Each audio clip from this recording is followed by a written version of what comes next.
Listen to these young people.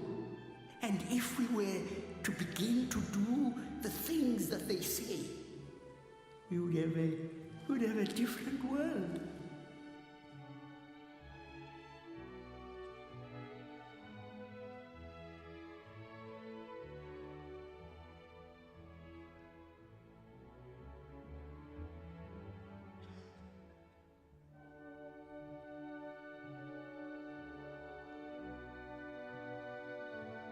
I'm saying it's the nursery for the next Nobel Peace Prize winners.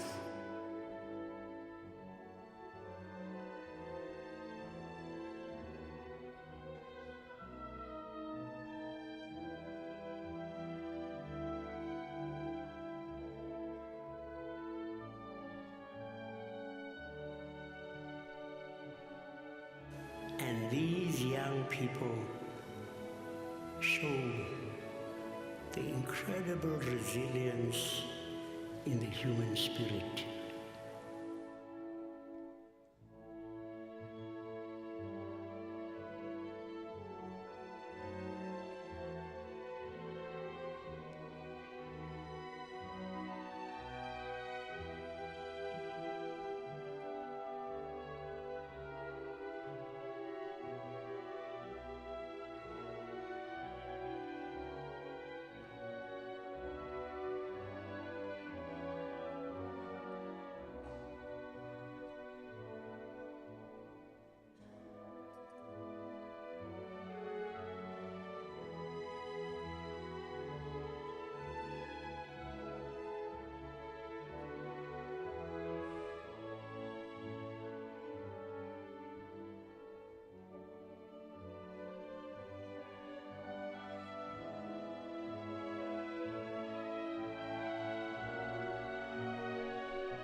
Philharmonic Orchestra.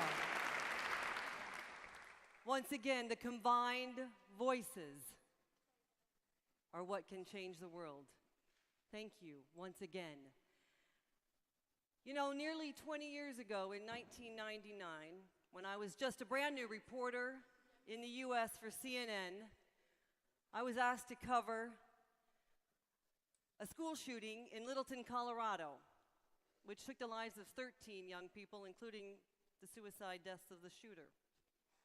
It was the first, at that time, the largest school shooting of its kind in the United States. And nearly 20 years later, sadly, those shootings continue. So before we present this year's recipients of the International Children's Peace Prize, I would like to take you back. Would not like to. In fact, I would hate to, but I must. To another high school, this one in what's considered a safe suburb, Coral Gables in South Florida, Broward County, Parkland, Florida, February 14th, just this year.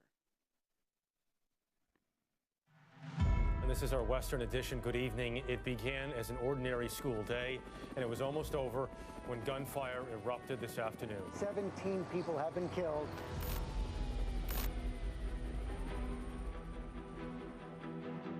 In the past 9 years, there have been 288 school shootings in the United States.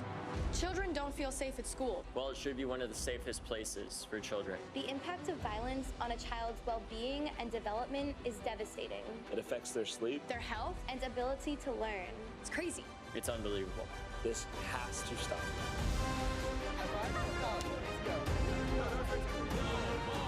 Today, we say enough is enough. Let's fight for a safe future for every child. We will never stand down. We will never shy away. We are the change.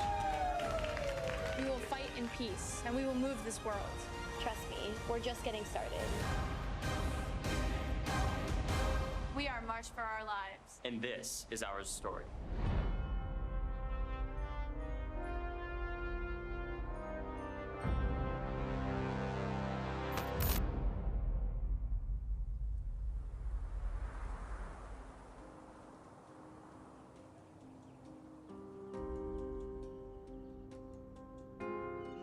This is where 17 people were killed at my high school.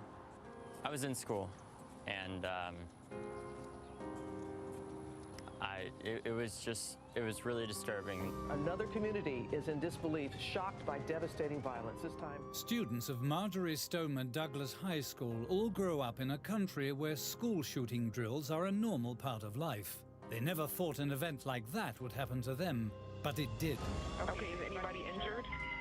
Yes, a lot of blood. Please help, please.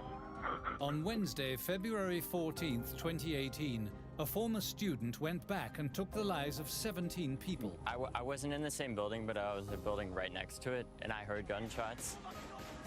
And we didn't know where the shooter was at the time.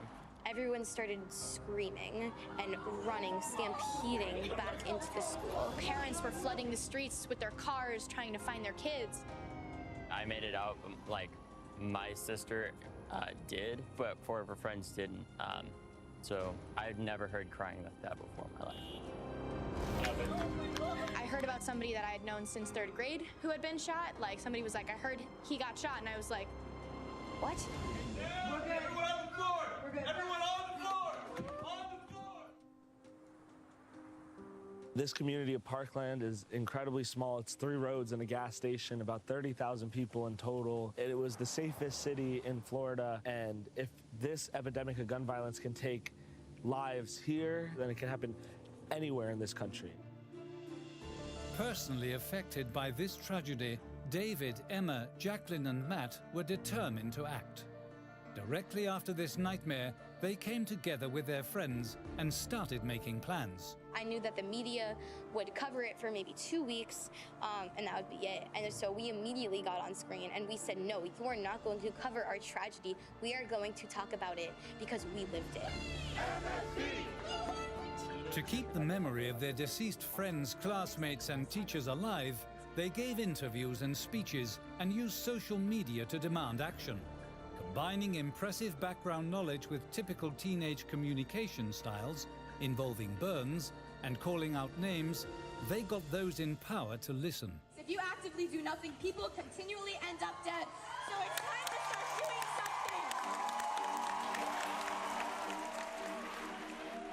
something. What is this organization all about? It's all about saving lives. It's about fighting for all of them before it's too late.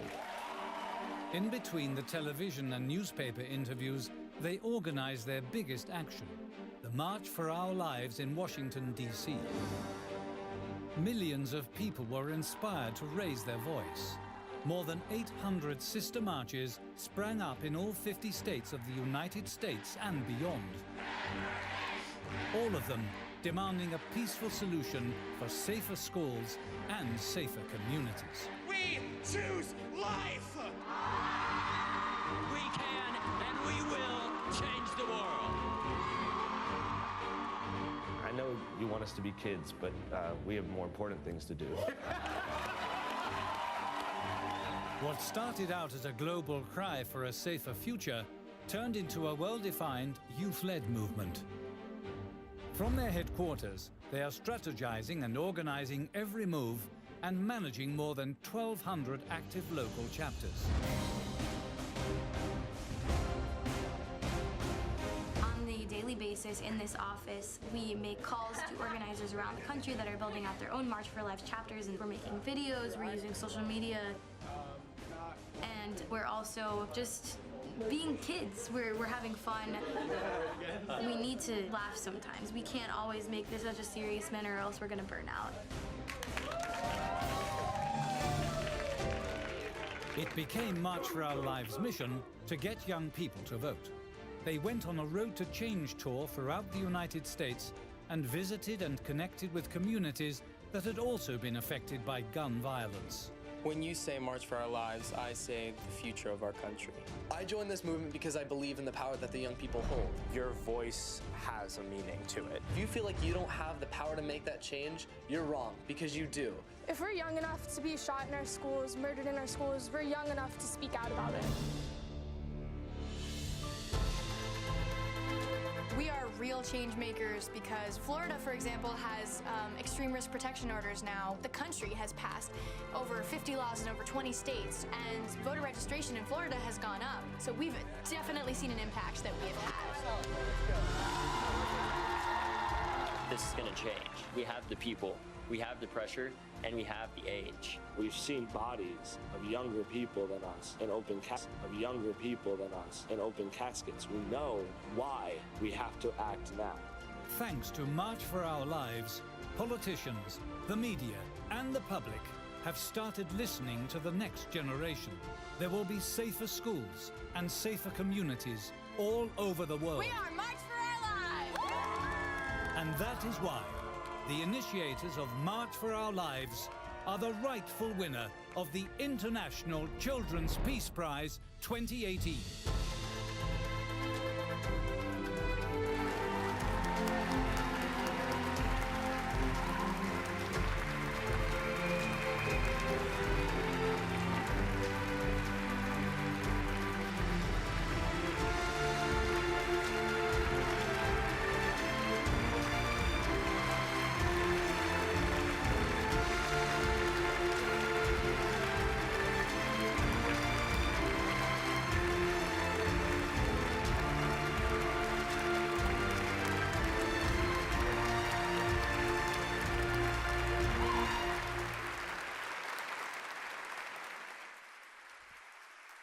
Ladies and gentlemen,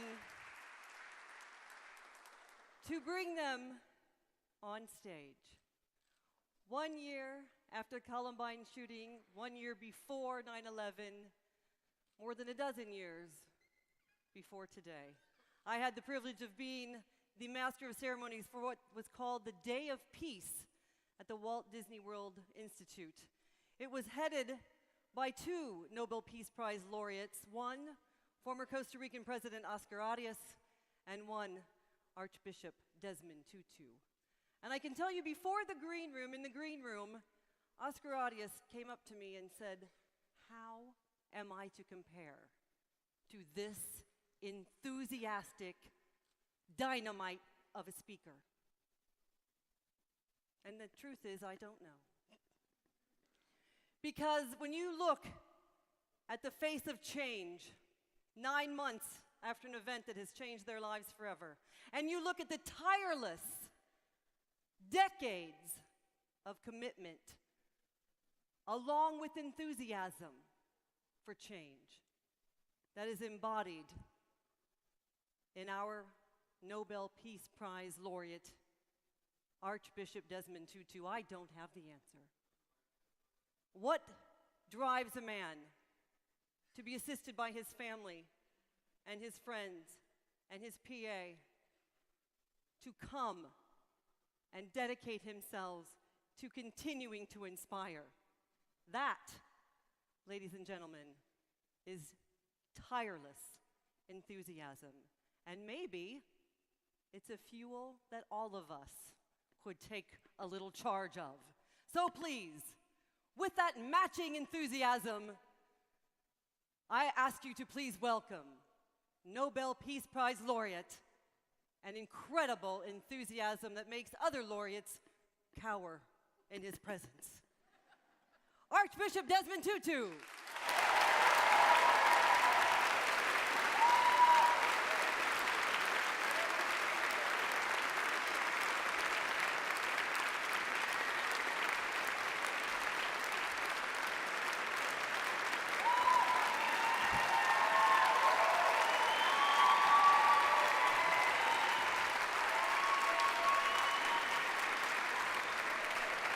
Thank you, thank you, thank you.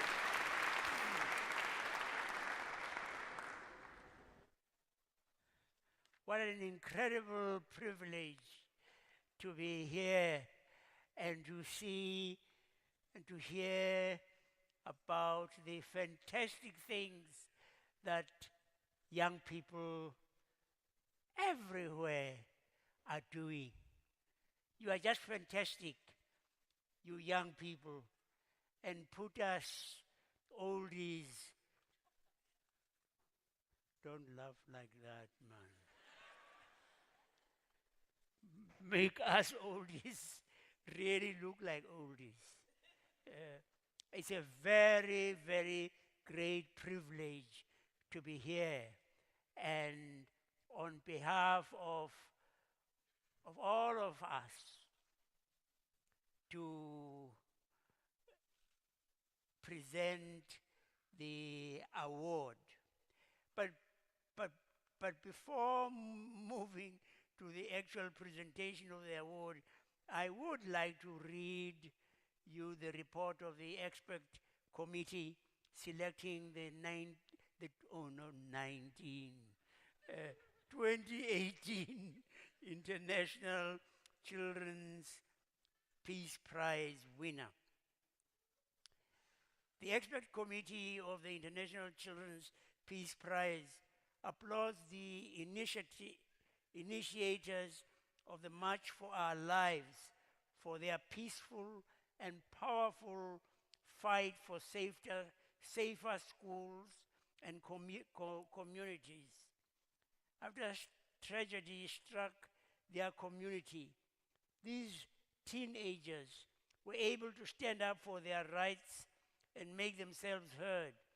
They have used their skills and knowledge as young people to create viable, positive change, to mobilize millions of their peers, to control the public narrative, and to make people in power listen. March for Our Lives has grown from a small group of friends with shared passions, ideals, and ambitions for a better world into a far-reaching mass movement. The March for Our Lives movement is a prime example for millions of children around the world that children are change makers. They demonstrate that if you work together, trust each other, and build on one another, you can move the world. It is the hope and expectation of the expert committee that the words and actions of March for Our Lives will continue to inspire children all over the globe and to shape the way in which campaigns for children's rights are undertaken in the future. Therefore, the expert committee of the International Children's Peace Prize has decided to award the 2018 International Children's Peace Prize to the initiators of March for Our Lives.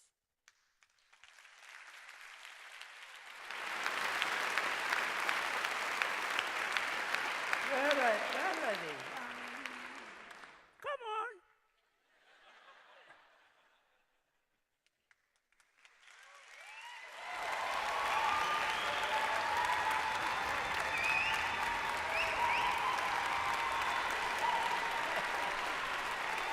Congratulations. Congratulations. Congratulations. Congratulations.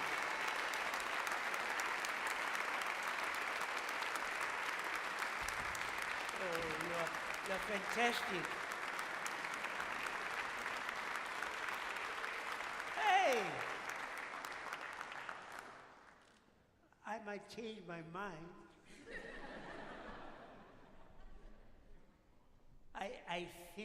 I think so. Oh, yes.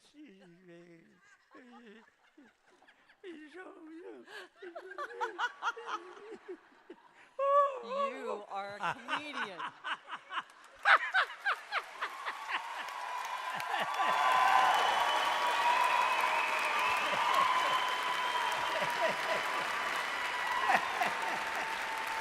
Fantastic. It's your turn. It's your turn. Yes, all right. Wonderful, wonderful. I'm going to sit down. The other leaders of the movement, March for Our Lives. Delaney, Kavan, Ryan, Joaquin!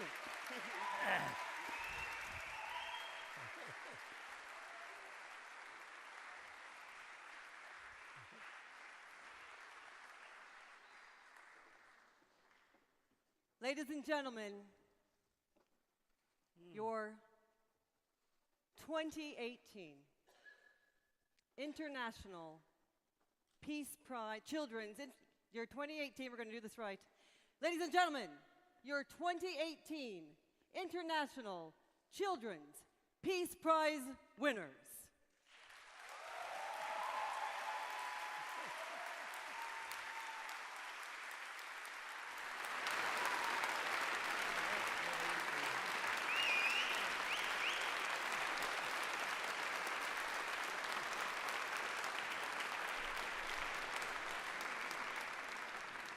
And to accept the award on behalf of March for Our Lives, please may I present to you Jacqueline Cronin and Emma Gonzalez. Thank you to Archbishop Tutu, Kids' Rights, and all of you for this incredible honor. Emma and I stand here tonight to accept this award on behalf of March for Our Lives and the millions of young people that are a critical part to this movement, including the wonderful humans who are here with us tonight that we are so fortunate to work with: Delaney Tarr, Matt and Ryan Deitch, David Hogg, Trayvon Bosley, and of course, Joaquin Oliver.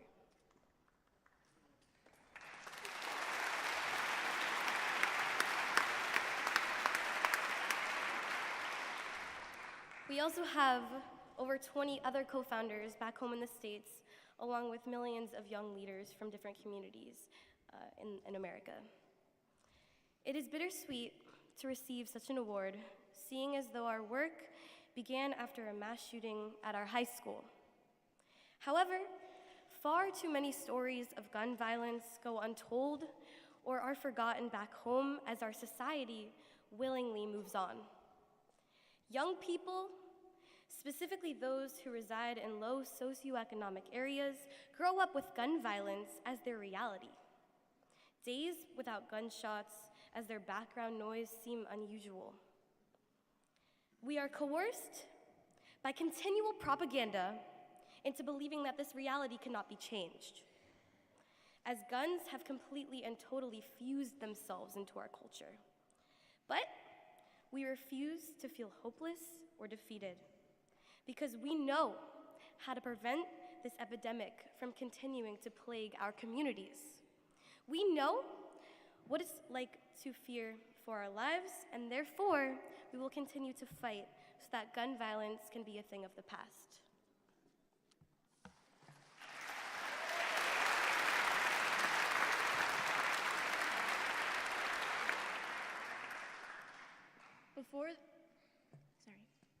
Before the shooting at our high school on February 14th, 2018, we were just normal American high school students living in a small town unknown to most. In just 6 minutes and 20 seconds, however, our town became the epicenter of the world as 17 hearts stopped beating one by one. 17 brothers, sisters, parents, friends, mentors, coaches, students were murdered in their classrooms and in our hallways. Another 17 people were injured, with physical wounds that might heal, but with emotional wounds that would never. Manuel, Patricia, and Andrea Oliver are all here tonight in honor of their son, Joaquin, who, even though he didn't survive the shooting, is still one of us today. The shooting in Parkland joined a list of the worst mass shootings in American history, a list that no one wants to be a part of. When the everyday news cycle of gun violence victims started to show the faces of the people that we saw every day in school, we knew that it was time to stop being silent. We were suddenly so aware that we were the ones who could break the cycle of gun violence in America.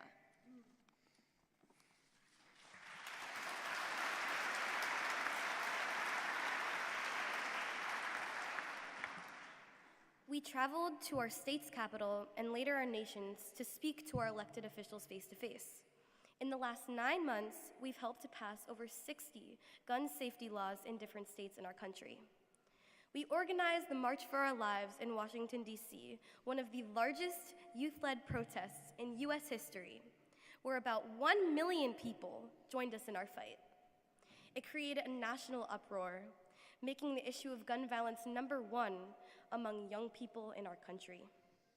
My friends and I from Parkland demanded justice side by side with students and young people from all walks of life, including Trayvon Bosley from the south side of Chicago, who is here with us tonight.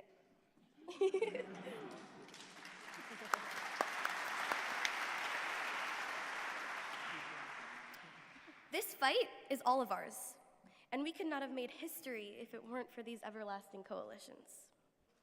The march in DC worked in conjunction with over 900 sibling marches all over the world too, creating a sense of global solidarity against all types of gun violence.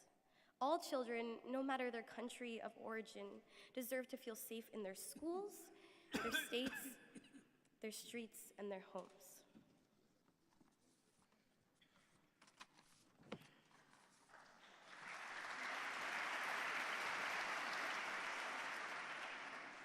March for Our Lives welcomes everyone with a sense of unity. It's the first time in a long time that many people in our nation have felt hope, and we want to spread that hope as far as we can. Millions of students around the United States continued the conversation after the march, making it a priority concern of their communities, whether or not gun violence ever even reached them personally. We dedicated our summer to traveling to those communities on our Road to Change tour, as was mentioned a couple of times earlier. We bused to over 100 different cities in over half the states in America, speaking directly with communities filled with gun violence survivors and other incredibly brilliant youth organizers. We continued to spread this life-saving conversation. In fact, our recent midterm election in America showed a revolutionary youth voter turnout, a turnout higher than it's been in over a quarter of a century, leading to more representative government than our country has ever seen.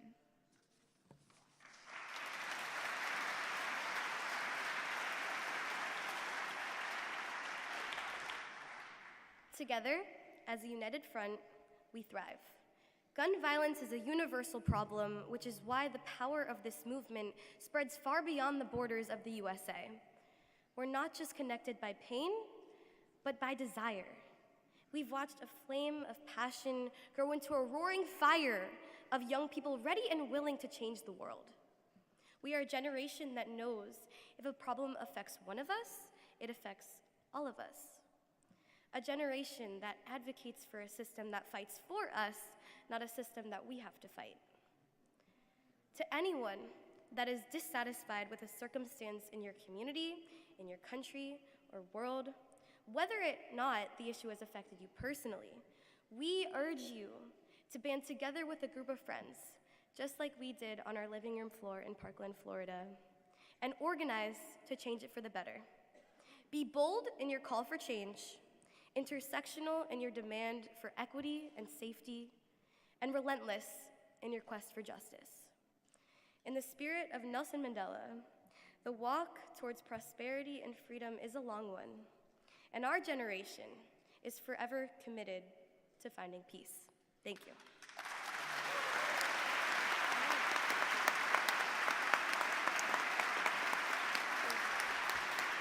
Ladies and gentlemen, your 2018 International Children's Peace Prize winners, Trevon, Matt, David, Emma, Delaney, Joaquin, Ryan, and Jacqueline. Thank you. Wonderful.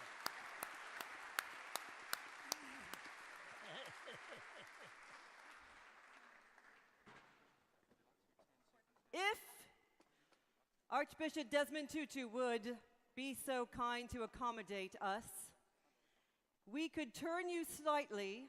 Reese, let me get it. If we turn you slightly, your lovely Soweto Gospel Choir, along with the Cape Town Philharmonic, is going to sing us out. Yes, but I think, I'm going to thank all of you beautiful people and your conductor for a splendid, splendid rendition of whatever it was that you were.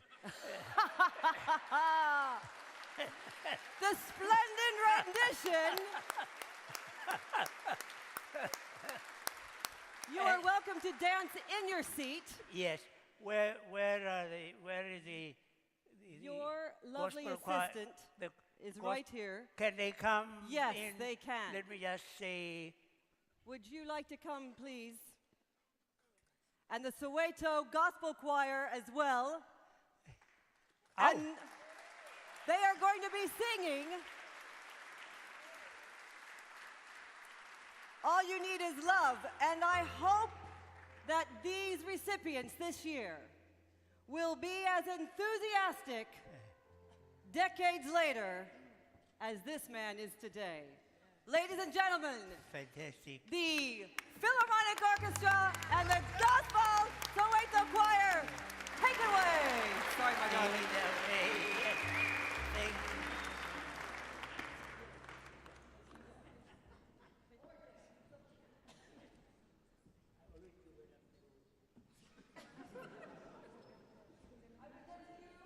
A video with the children around the world.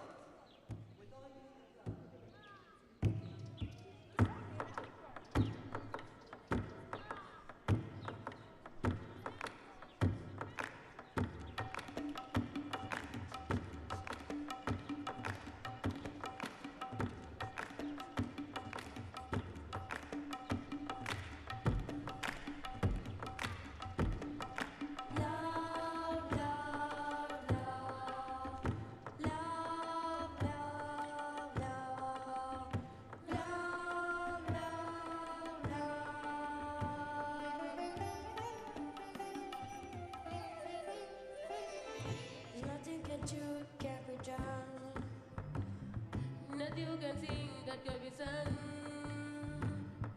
Nothing you can say, but you can learn how to play the game. It's easy. All you need is love. All you need is love. All you need is love. Love is all you need.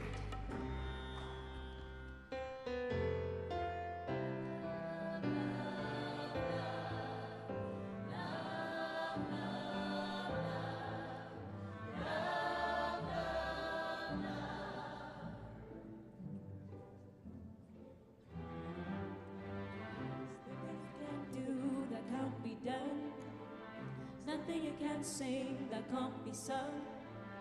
There's nothing you can't say, but you learn how to play the game. It's easy. All you need, all you need, all you need is love. All you need is love. Love, love is all you need. All you need is love. All you need is love. All you need is love. Love is all you need, is all you need. All you need is love. All you need is love. All you need is love.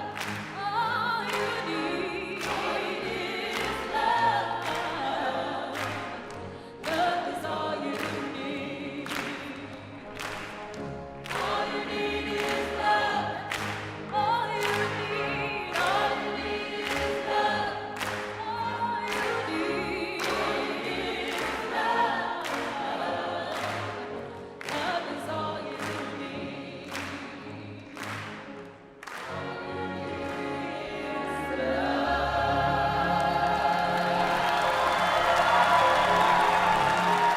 Ladies and gentlemen, on behalf of the Soweto Gospel Choir, the Cape Town Philharmonic Orchestra, Kids Voice, Amy and Elmo, the previous winners of the International Peace Prize, and this year's winners of the International Children's Peace Prize, and Archbishop Desmond Tutu. I thank you. All you need is love and action. So when you go to the reception, as we conclude this ceremony, I implore each and every one of you, do not come to these recipients and say how impressed you are. Ask them, how can you help? And then commit.